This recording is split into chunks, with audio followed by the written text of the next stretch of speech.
اهلا وسهلا بحضراتكم. انا دكتور احمد المصري، استشاري جراحه المناظير والسمنه. النهارده بطل الحكايه شيف اثار.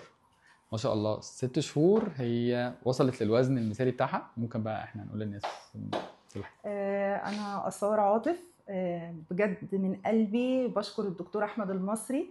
أنا صحابي كلهم دلوقتي مسميني البطلة. بطلة ليه؟ لأني أنا كنت شاطرة جدا في الأكل، وأكل حلو جدا، وكان صعب إن أنا أخس.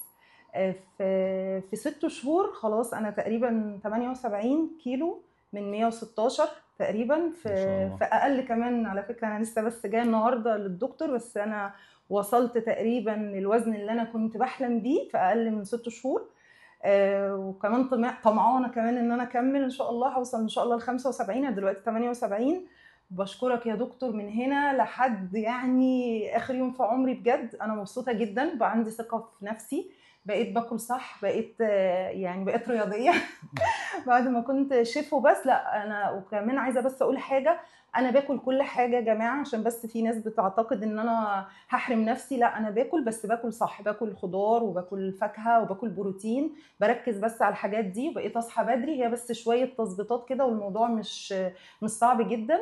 في حاجه كمان عايزه يعني اشكرك عليها برضو، كنت خايفه منها، قلقانه ان انا لما اعمل العمليه هفقد فيتامينات كتير، وطبعا يعني ربنا بس يسترها. انا ان شاء الحمد الله. لله الحمد لله التحاليل بتاعتي اتظبطت جدا، عشان انا بطمن الناس، لان الناس عايزه تعملها وخايفه من مش يا جماعه، اللي البوينت يسمع اللي دي. يسمع يا جماعه يقول ما شاء الله. ها قولوا ما شاء الله بجد، لان الصحه بتتحسد يا دكتور لا، ربنا دلوقتي، يديك الصحه يا فربنا رب. هو يخليك ربنا عالم وربنا بنيتك ان يرضيك. انت بتطمني الناس، فاكيد والله الناس هتسمي والله يعني. انا بدعي له في الصلاه، مش كلام عشان التصوير وكده، انا بدعي له وناس ربنا كتير يخليك يا رب. بتدعي له، مش انا ربنا لوحدي. يخليك. عايزه اشكر التيم بتاعه. بصوا بقى يعني، هو الدكتور طبعا بشوش ودكتور كفء جدا، بس التيم بتاعه ما شاء الله يعني.